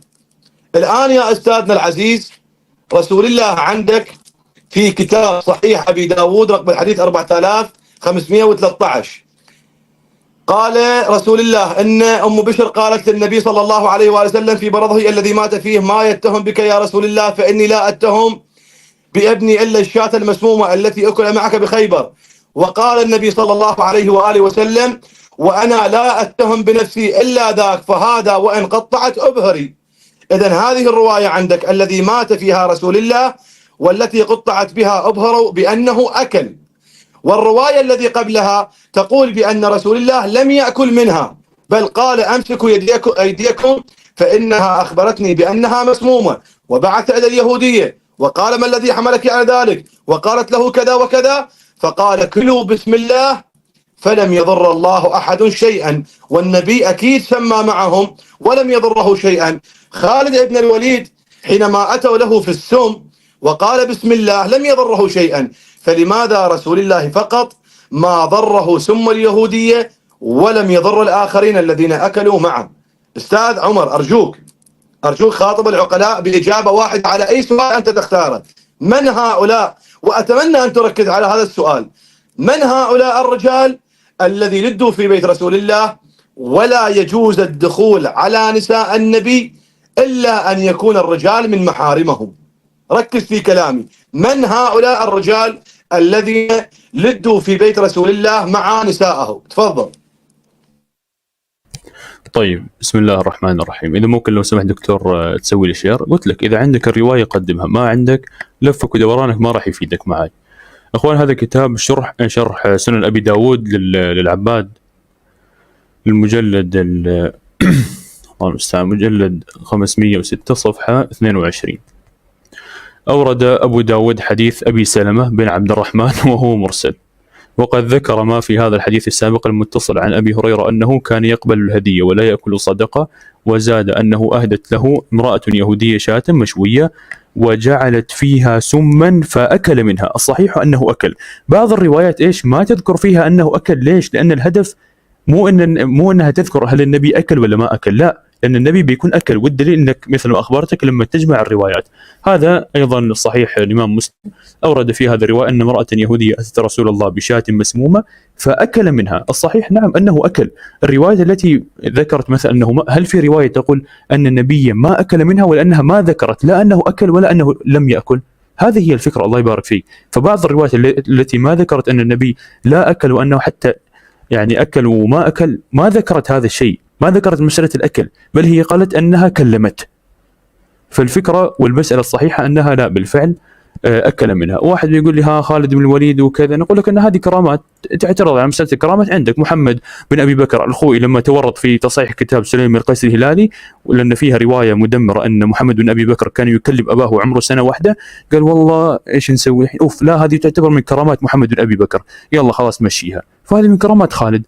أما مسألة ترى هذه حتى تعتبر معجزة للنبي أكثر من كرامة خالد بن الوليد. ليش؟ لأنه يقول وهذا من دلائل نبوته عليه الصلاة والسلام، حيث حصل أمر خارق للعادة فقد أطلعه الله عز وجل عليها فأخبر بها. هذه إيش؟ هذه معجزة للنبي محمد صلى الله عليه وسلم. وأما عند خالد فهذه كرامة، والكرامة عند السنة وعند الشيعة. بالنسبة إلى أنها زينب تعتبر صحابية، فنعم هي أسلمت في تلك الحادثة. فإذا صحابية وأتت قتلت النبي، هل في أي مانع شرعا؟ الجواب لا. بتقول لي من أصحاب فلان، ما أقول لك طيب عبد الرحمن بن ملجم عندك بايع علي بن أبي طالب في كتاب الإرشاد 3 مرات بايعه وهو من أصحابه، وحتى الخوي لما ترجم له قال من أصحاب أمير المؤمنين، ومع ذلك هو عندك قاتل أمير المؤمنين. فإيش العلاقة لما يكون من أصحابه ويرتكب هذا الخطأ؟ ما أدري والله. أنت مع الأسف مو عارف كيف تلزم أهل السنة والجماعة. ممكن شخص من أصحاب رسول الله يرتكب أخطاء، وين المانع؟ يقام عليه الحد. لكن هل أم المؤمنين عائشة هي التي سممت النبي؟ الجواب لا. وقلت لك أنت لو عندك الرواية قدمها، والله العظيم راح تنهي المناظرة. قدمها، قدم رواية مسندة حتى لو ضعيفة يا رجل، قابل، أنا قابل حتى لو ضعيفة. ليش ما عندك؟ والله ما أدري. تفضل يا أستاذنا الكريم، جاوبتك على مسألتك. طيب، اللهم صل على محمد وآل محمد الطيبين الطاهرين. أخوان، الرجل ضعف رواية في صحيح سنن أبي داود بتحقيق الألباني. هذه الرواية قال عنها الألباني صحيح. الآن راح أخرج أمامكم على الشاشة، أتمنى يخرج أمامكم على الشاشة ماذا مكتوب: حسن صحيح، والرجل يقول لي مرسل. ما أعرف علماءكم يعني كيف يفعلون هذه الأشياء، لا أعلم والله العالم. طيب، حتى أخرجك من هذه المسألة قال فقط أعطيني رواية مرسلة بسند. أبشر يا أستاذ.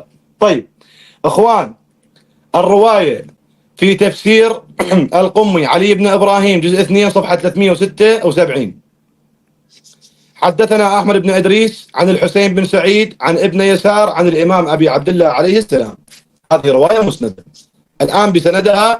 أحمد بن إدريس عن الحسين بن سعيد عن ابن يسار عن أبي سيار عن الإمام أبي عبد الله في تفسير يا أيها النبي لما تحرم ما أحل الله لك. قال طلعت عائشة وحفصة على النبي وهو مع ماريا وما أقربها إلى آخره، وقال إن أخبرتني حفصة بكذا وكذا، فقال لها عمر إن كان حقا فأخبرينا حتى نتقدم فيه. فقالت نعم قد قال رسول الله ذلك، فاجتمعوا 4 على أن يسموا رسول الله صلى الله عليه وآله وسلم. هذه اللي أنتم تثبتون فيها خلافة أبي بكر وعمر، وتقولون عند الشيعة بأن رسول الله أخبر عن أن المتولي للخلافة بعده أبي بكر وعمر. أنا أتمنى من الله سبحانه وتعالى أن تضعف هذه الرواية، حتى لا يجي سن بعد يستدل بها على الشيعة ويقول عندكم بسند صحيح في تفسير الصافي وفي تفسير القمي بأن النبي نصب أبي بكر وعمر. أتمنى تضعفها، أريد يسمعون التضعيف من لسان السني. هذه واحدة. الرواية اللي انت ضعفتها في سنن أبي داود الألباني قال عنها حسن صحيح. طيب، تقول الثابت بأن النبي أكل، الثابت بأن النبي أكل. طيب، متى أكل النبي؟ ما هو النبي أكل تارة قبل أن تخبره الشاة، وتارة النبي أكل ثم أخبرته الشاة، والأخرى بأن النبي قال أمسكوا وكلوا بسم الله فلم يضر الله أحد شيئا. كيف ضر النبي؟ إذا لم يضر الله أحد منهم شيئا كيف ضر النبي؟ تقول كرامة لخالد ابن الوليد، الله أكبر، تكون كرامة لخالد ابن الوليد الصحابي ولا تكون كرامة لرسول الله بأنه لا يضره شيء. هذا الرجل خالد ابن الوليد الذي أقبل على الانتحار، انتحر هذا الرجل، قال ما هذا؟ قالوا سم، قال بسم الله وشربه ولم يضره شيء. والنبي أخبره الله بذلك، والشاة أخبرته بذلك، وأعطاها الله المعجزات بذلك، وتحدي من اليهودية بإن كان نبيا لا يضره شيء، وكلها معه الفواصل الكونية كلها مع رسول الله، وفي الأخير يموت رسول الله في دم اليهودية.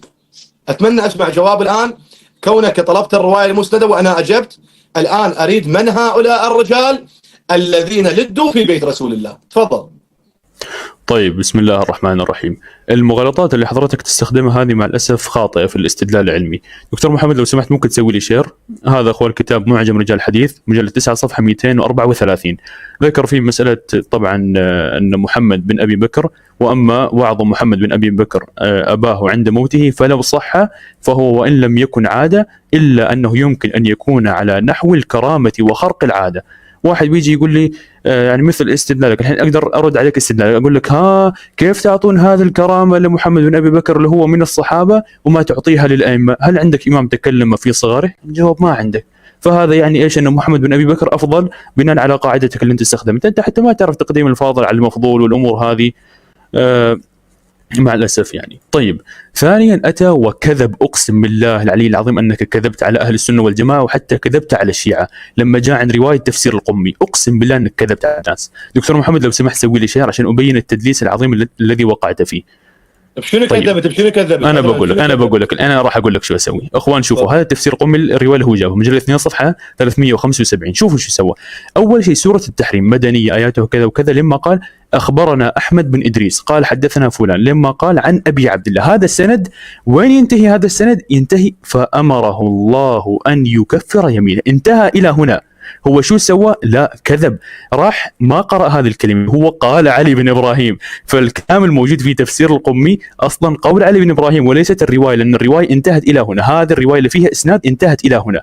بعدين هذا قول علي بن إبراهيم، قال علي بن إبراهيم كان سبب نزولها كذا وكذا وكذا. نروح للصفحة اللي بعدها، فاجتمعوا على سمهم هذا، فقال عمر إن كان هذا فأخبرني حتى نتقدم فيه، فاجتمعوا على أن يسموا. هذا قول من؟ هذا قول علي بن إبراهيم القمي، وليس الرواية عن أبي عبد الله. عرفت يا أستاذ كيف؟ صدقني أنا لما أطرح إشكالية أنا فاهم أنت وين راح توصل في النهاية، أنا فاهم أنت وين راح توصل، فعمدا ما راح أطرح إشكال أنت راح تجيب عنه. عرفت يا أستاذ؟ الله يبارك فيك. فهذا قول علي بن إبراهيم القمي وليست رواية المعصوم. ركز مرة ثانية عشان صدقني يعني كل هذه الأمور اللي أنت تتكلم فيها أقسم بالله أحاورك فيها عن غيب، بس اللهم استحضار لهذه المصادر. طيب، بينت لك الكرامة وبينت لك أن هذا الرواية حضرتك كذبت فيها على السنة وعلى الشيعة، أن الرواية انتهت. بعدين هذا قول علي بن إبراهيم القمي. تفضل برر للناس. طيب، اللهم صل على محمد وآل محمد طيبين الطاهرين. سمعتوا جواب اخوان؟ ماكو جواب، فقط انه انقض الروايه اللي جابها لكن ما ارد على السؤال. طيب، قال هذا القول الذي اتيت به هو قول علي بن ابراهيم القمي. شكرا لك، انا قلت لك انا بدك تضعف، انا اريدك تمحي هاي الروايه حتى لا ياتي سني ويستشهد بهذه الروايه على الشيعه بان الشيعه عندهم روايه في تفسير الصافي وتفسير القمي وكذا وكذا بأن النبي قد نص على أبي بكر وعمر. طبعا هو من باب الإخبار، لأن النبي لو أراد أن ينص لا ينص إلى زوجته ويقول له لا تخبري أحد بذلك، بل يقف رسول الله ويقول من كنت مولاه فأبي بكر مولاه، من كنت مولاه فعمر مولاه، وإلى آخره. هذه شكرا لك على قولة فلان، أهلا بناصرنا. أخوان، قال هذه الكرامة الذي عند محمد ابن أبي بكر عندكم وهو صحابي، نحن عندنا محمد ابن أبي بكر مقدس. تعرف شنو مقدس؟ محمد ابن أبي بكر رضوان الله تعالى عليه ورحمة الله عليه وعليه السلام أيضا، ابن أبي بكر ربيب علي بن أبي طالب عندنا مقدس، وتجوز له الكرامات. وتقول عندكم، هل عندكم معصوم تكلم؟ إخوان، هذا كتاب الغيبة للشيخ الطوسي، عندي الإمام تكلم في صغره. اسمع، طبعا واخبرني ابن ابي جيد عن الحسن بن الوليد عن الصفار بن محمد عن ابي عبد الله المطهري عن حكيمه الى اخره. الحديث طويل ياتي بموضع الشاهد. قال: فاستوى ولي الله جالسا فمسح يده على راسه وقال له: يا بني انطق بقدره الله. فاستعاذ ولي الله عليه السلام من الشيطان الرجيم واستفتح: بسم الله الرحمن الرحيم، ونريد ان نمن على الذين استضعفوا في الارض ونجعلهم ائمه ونجعلهم الوارثين ونمكن لهم في الارض ونرى فرعون وهامان وجنودهما منهم ما كانوا يحذرون. وصلى على رسول الله وعلى امير المؤمنين والائمه واحدا واحدا حتى الى اخره. اذا عندي المعصوم تكلم. هل تعلم بان عندي عيسى عليه السلام معصوم وقد تكلم في صغره؟ إذن عندي المعصومين يتكلمون في صغرهم، فلا شأن في ذلك في محمد ابن أبي بكر ولا عيب في ذلك، لأن عندي محمد ابن أبي بكر رضي الله تعالى عليه مقدس. ما أعرف، يمكن عندك مقدس خالد بن الوليد، الله أعلم. هذه القضية أجبنا عليها، والرجل أعانني على نفسه بأنه ضعف الكلام الذي هو موجود في كتاب تفسير القمي. الآن أرجع إلى السؤال ولن أتنازل عن هذا السؤال. يا أستاذنا العزيز، ما رديت على قضية سنن أبي داود حتى ما أنسى هذه القاعدة الذي قلت عنها مرسلا وضعفتها وأظهرتها بالشاشة بأنها حسن صحيح، وأنت قلت هذا الحديث مرسل. القضية الثانية، بالله عليك يا رجل أجب، من هؤلاء الرجال؟ ابحثوا يا سنة، من هؤلاء الرجال الذي لدوا في بيت رسول الله؟ كيف يدخلون على نساء النبي وهم ليسوا بمحارم؟ من هؤلاء؟ تفضل. طيب، بسم الله الرحمن الرحيم. لما جاء عند محمد بن أبي بكر وانصدم أن هذه كانت له كرامة، فقال إيش وقتها؟ قال: أيوة، وهو عندنا مقدس. طيب نحن عندنا الصحابة مقدسين، نحن عندنا الصحابة مقدسين وتجوز عليهم الكرامات، ولا هي بس باؤكم تجر وباءنا ما تجر. بعدين لما جاء عند رواية القمي وبين تدليسه وكذبه، شو والله أنا أبغيك تضاعف الرواية هذه، والله هذه من مصلحتنا. لا، أنا عندي ترى رواية صحيحة الإسناد، في حتى ممكن أبين لك الرواية هذه، أن الله تبارك وتعالى أراد أن يلي الخلافة غير أهل البيت. هذه صحيحة الإسناد. بعد أنا أقول لك مثل هذه الحركات اللي تحاول تستخدمها من باب أنك يعني ترجع ما تبقى من ماء وجهك عشان أنك استدليت وكذبت على الناس، مثل هذه الحركات ما راح تفيدك معي. طيب أخوان، هذا كتاب علل الشرائع مجلد 1 صفحة 154 بإسناد صحيح، يعقوب بن يزيد عن حماد بن عيسى عن ربيع عن فضل بن يسار قال: إذا ممكن دكتور محمد سوي شير. قال: قلت لأبي جعفر أو لأبي عبد الله عليهم السلام حين قبض رسول الله صلى الله عليه وآله لمن كان الأمر بعده يعني الخلافة، فقال: لنا أهل البيت. قلت: فكيف صار في غيركم؟ كيف أخذ الخلافة أبو بكر وعمر وكذا؟ قال: إنك قد سألت فافهم. إن الله تبارك وتعالى لما علم أن يفسد في الأرض وتنكح الفروج الحرام ويحكم بغير ما أنزل الله تبارك وتعالى أراد أن يلي ذلك غيرنا. من هم غيرنا؟ اللي هو أبو بكر وعمر وعثمان. فالله تبارك وتعالى بنفسه أراد أن يحكم من غير أبو بكر غير أهل البيت. فأنا أقول لك يعني أنا من كوني شخص سني ما أحتاج أني أستدل عليك بالأشياء الضعيفة، بس أنا حاب أبين للناس كيف أن الشيعي هو الذي يكذب على الناس ويستدل بالأشياء الضعيفة. طيب لما جاء لنا رواية قال أن والله الإمام الفلاني تكلم في الصغر، هذا رواية في الغيبة مجلد 1 صفحة 258. طبعا مر على الإسناد مرور الكرام ما قرأ كامل. هذا عن أبي عبد الله المطهر المستدركات علم رجال الحديث للنمازي الشارودي مجلد 8 صفحة 419 لما قال أبو عبد الله المطهر ما قال فيه ثقة أصلا، فهو عندك مجهول وأتحداك تعطيني توثيقه. طيب اقعد استدل بالضعيف إلى نهاية المناظرة. وثانيا كل المسائل هذه اللي بيناها لك قلت لك إن في روايات تأتي وتكون هناك رواية أصح منها، عرفت؟ فلما تكون هناك رواية معذرة أصح منها فتكون الرواية الصحيحة هي المقدمة. فالآن الرواية الصحيحة الموجودة عندنا كما قال الحافظ بن حجر أن الذي لد في، أيضا ممكن دكتور محمد لو سمح سوي لي شرح عشان المصادر كل شيء. نعم، فتح الباري بن حجر مجلد 8 صفحة 113 ورواها عبد الرزاق الصنعاني بإسناد صحيح عن أسماء بنت عميس قالت إن أول ما اشتكى كان في بيت ميمونة فاشتد مرضه حتى أغمي عليه فتشاوروا في لده فلدوه، فلما أفاق قال هذا فعل نساء ما قال رجال، جئنا من ها هنا، وأشار إلى الحبشة وكانت أسماء منهن، فقالوا كنا نتهم بك ذات الجنب، فقال ما كان الله ليعذبني به، لا يبقى أحد في البيت إلا لد، فلقد التدت ميمونة وهي صائمة. نساء، جالس يتكلم عن النساء. فبينا لك يا أستاذنا الكريم أما باقي الروايات عندي هذه الرواية أصح منها. فعندنا لو جاءت رواية مثلا حسنة ورواية صحيح فالمقدم هو الحسن قطعا هو الحسن. أما تصحيحات الألباني فالألباني فيه تساهل، خاصة إن رد عليه علماء آخرين. فأنا بينت لك الرد، أنا بينت لك رد العباد على هذه الرواية في شرح سنن أبي داود عبد المحسن العباد، وقال هذه رواية مرسلة. فالله يبارك فيك، أعرف كيف تستدل على المخالفين. طيب تفضل. قدم روايه واحده بس. ها طيب، اللهم صل على محمد وآل محمد الطيبين الطاهرين. اخوان، الرجل ضرب الصحيح بالصحيح. انت الان من الضعف، انا اشكرك واضعف روايه عندي مثلا ضعيفه، فانا اضعفها بسندها الى اخره. انا اقدم الصحيح على الموثق، لا ضير في ذلك. هذه قاعده اصوليه عند الشيعه. انت الان تضرب الصحيح بالصحيح. الالباني لا تقبل منه، الذهبي لا تقبل منه، انتم الحاكم اصلا لا تقبلون منه، شعيب الارناؤوط لا تقبل منه. بمن نستدل عليكم؟ الان انت تستدل علي بحديث قال عنه فلان مرسل، حتى اسم العالم انا ما اعرف اللي ذكرته انت، ليس من علمائكم المعروفين.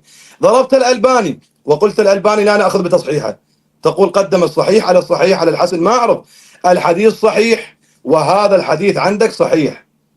هذا التناقض العجيب اللي عندك. ما اعرف انت ليش جاي تضرب علمائك، ما اعرف بهذه القاعده. طيب اخوان، ارجع للقضيه الاولى. هؤلاء الرجال الذي لدوا في بيت رسول الله، من هؤلاء بالله عليك اجب؟ من هؤلاء الرجال الذي لدوا في بيت رسول الله؟ انت تريد تضعف هذا الحديث، هذا شأنك. شعيب الارناؤوط قال عنه صحيح، الذهبي قال عنه صحيح، شرح مشكل الآثار للطحاوي قال عنه صحيح، حتى الحاكم قال عنه صحيح. فتريد الضعفة؟ هذه ليست مشكلتي، هذه مشكلتك أنت. طيب الآن إخوان، حتى لا نطيل في هذا الحوار، لأن والله الحوار صار يعني تكرار فيه وإلى آخره. طيب الآن أذهب إلى رواية أخيرة حتى يمكن يأخذ مداخلة أخيرة أو بعد مداخلة إلى وينهي، الله أعلم، لأن الوقت تأخر أيضا.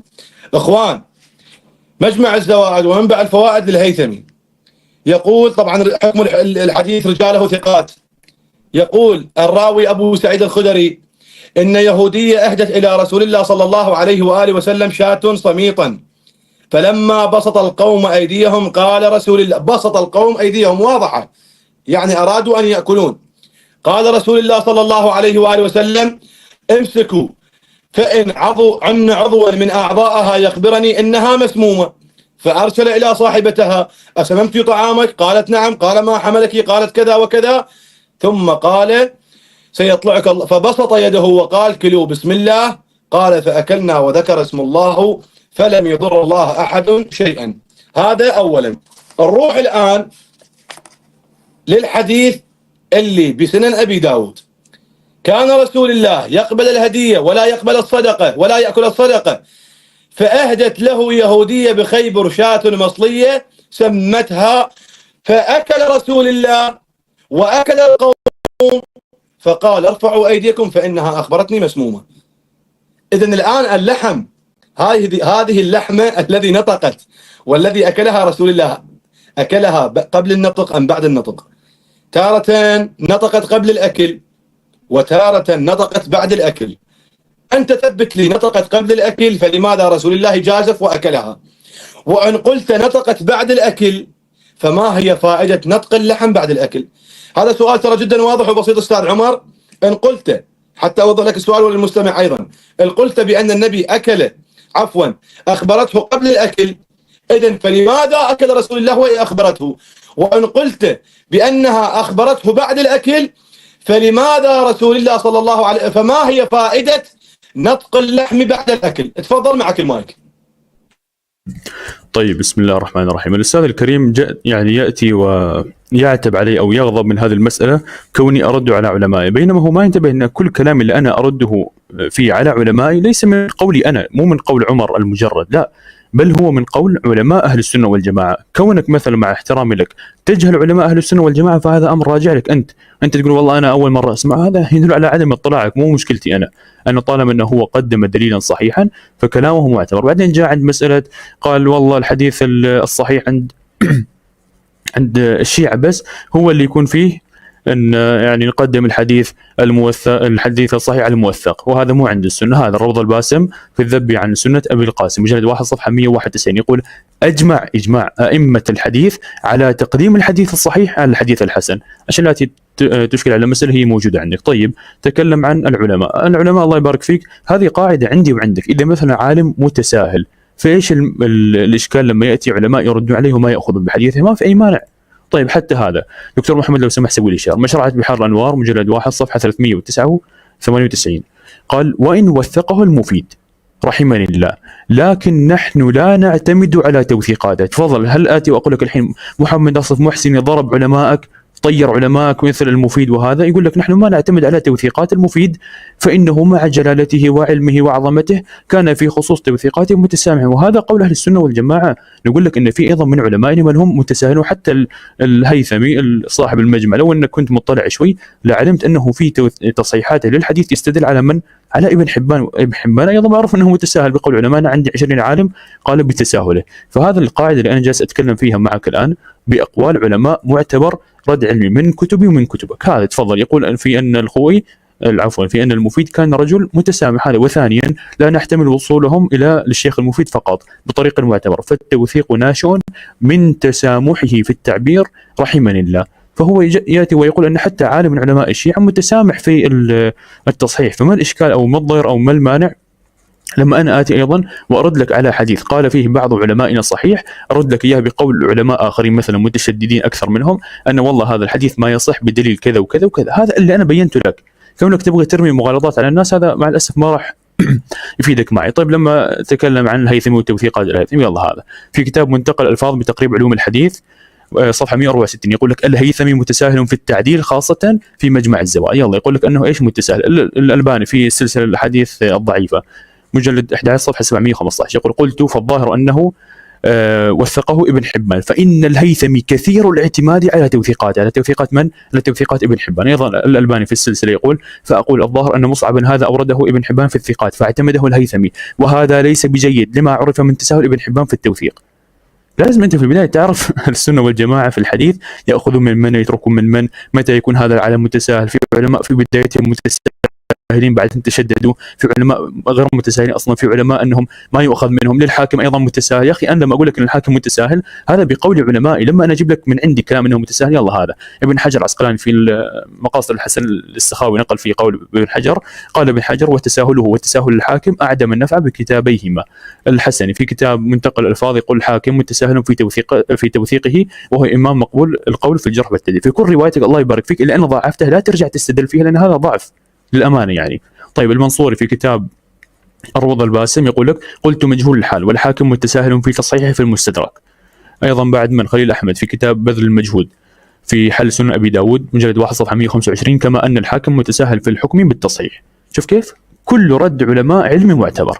فأي رواية الله يبارك فيك أنا بينت لك أنه أكل من هذه الرواية. الرواية التي تقول لا نحن نقدم عليها الرواية الصحيحة. الرواية إيش الصحيحة الموجودة هذه في صحيح مسلم يقول إيش أنه نعم هذه أن امرأة يهودية أتت رسول الله بشاة مسمومة فأكل منها. يا أخي أكل يا رجل أكل. الرواية البقية التي تقول والله ما أكل نقول عندنا الرواية الصحيحة مقدمة، فالرواية الصحيحة مقدمة على الرواية الحسنة أو مثلا حسن لغيرها كذا. فتفضل الله يبارك فيك رواية واحدة من كتب الشيعة أريدها أن النبي محمد حتى لو مسندة مات من سم أم المؤمنين. تفضل. اللهم صل على محمد وآل محمد الطيبين الطاهرين. أستاذ عمر ممكن تعطيني رواية قتل اليهودية وين ألقاها؟ تقدر؟ قلت لك اختلف العلماء فيها. يعني عندك ثبت أو لم يثبت؟ أقول لك اختلف يعني لما يكون في اختلاف كيف نقول لك ثبت أو لم يثبت؟ مختلف فيه. الذي اختلفوا بسببها أي رواية؟ هو اختلاف لأن في مثل روايات هذا مثلا في صحيح الإمام مسلم لما تكلم قال فسألها عن ذلك فقالت ما أردت لأقتلك فقال ما كان الله ليسلطك علي قال أو قال علي قال ألا نقتلها قال لا قال فما زلت أعرفها في لهوات رسول الله صلى الله عليه وسلم. في هذه الرواية أنه إيش ما قتلها. في الرواية الموجودة أيضا في نعم تفضل رواية أخرى موجودة مثلا في صحيح الإمام البخاري أنه قتلها. أين الرواية في صحيح الإمام البخاري أنه قتلها؟ أو في سنن أبي داود عفوا. أحسنت.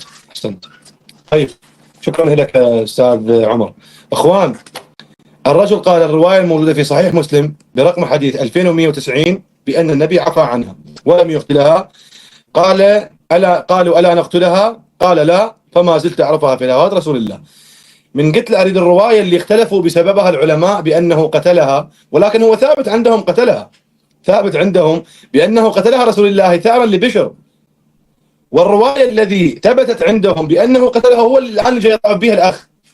الرواية اللي قتلها رسول الله هو الآن جاي يضعف فيها رواية قتل النبي إلى اليهودية، جاي يضعف فيها الأستاذ عمر ويقول الألباني وعلم الرجال والمستدرك متساهل. أعلم بأن الحاكم عندكم متساهل قالوا عنه، والألباني قالوا عنه كذا وكذا وكذا، لكن هذه الرواية الذي أنت تحاول تضعيفها الصحيحة في صحيح سنن أبي داود الذي قال عنها الألباني صحيحة هي رواية القتل. فما أعرف إذا ضعفت هذه الرواية أستاذ عمر، إذن اليهودية لم تقتل عندكم، وكان ذنب بشر بن الحارث راح دمه هباء منثورا. طيب، يقول في النتيجة الرجل إنه أكل. أنا لا أعترض على الأكل، أنا ليس هذا اعتراضي، ركز معي تفهم الإلزام.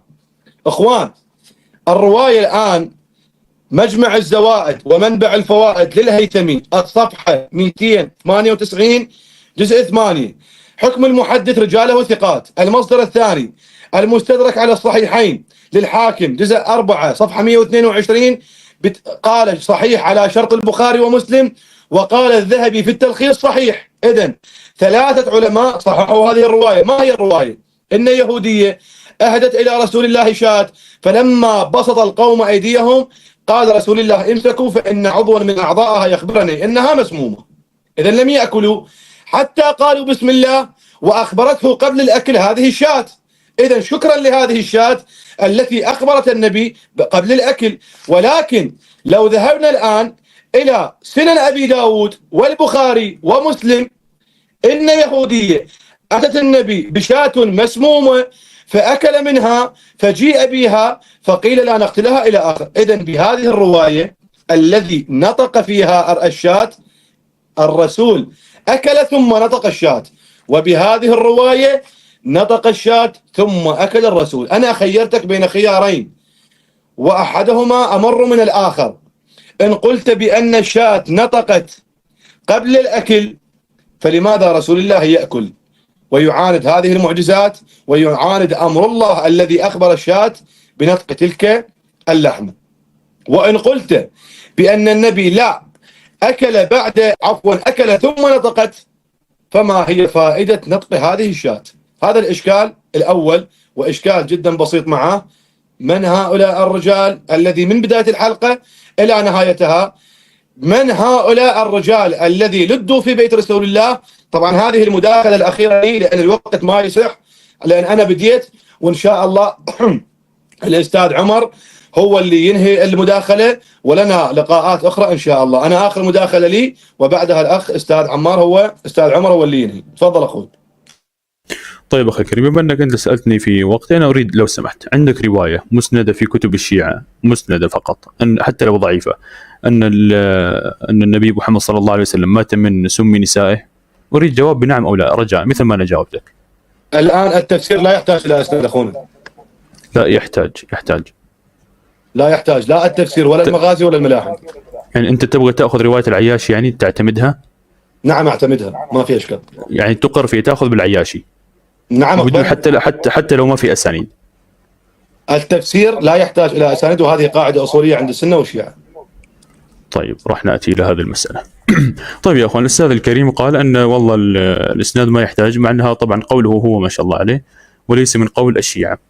فالآن راح أبين لكم مسألة. خلاص أنا راح أعتمد على قول الأستاذ، وأعتبر أن الرواية هذه اللي في العياش اللي ما فيها إسناد، شفتوا كيف؟ اعترف أنه ما عنده إسناد. طيب شوفوا أخوان، نفس الرواية هذه موجودة، رواية في تفسير العياشي، نفس الكتاب عن محمد بن مسعود العياشي، مجلد 1 الصفحة 290. دكتور محمد لو سمحت إذا ممكن تسوي لي شير. في النهاية اعترف، قال ما عنده رواية فيها إسناد، وقال يبغي يعتمد هذا. ما نحب أستاذ عمار. لا بس شكلك عرفت الرواية صح؟ عذرا على المقاطعة، طبعا هو وقتك أنا ما يجوز لي، لكن تغيير بشيء جديد عن الموضوع إذا تحب حلقات أخرى ما عندي إشكال، لكن تغيير لأن هي آخر مداخلة لك، فلا يصح أن تأتي بشيء جديد. تفضل. لا مو شيء جدي، عشان أبين لك. خلاص أنت قلت مثلا تبغى تعتمد هذا التفسير. دكتور محمد أنت موجود، إذا ممكن لو سمحت تسوي لي الشرح على هذه الصفحة.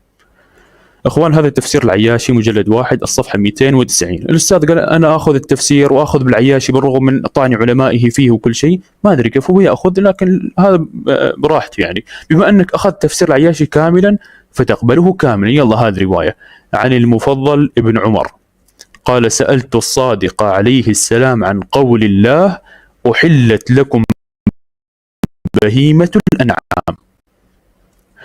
قال البهيمة ها هنا الولي، والأنعام هم المؤمنون. فالولي عند الشيعة يا أخوان باعتراف الأخ بأنه قبل هذا التفسير بالرغم من أن علماء طعنوا فيه يعترف بأن البهيمة هو الولي، وانتم طبعا تعرفون من هو الولي في الدين الشيعي. والأنعام هم إيش؟ هم المؤمنون.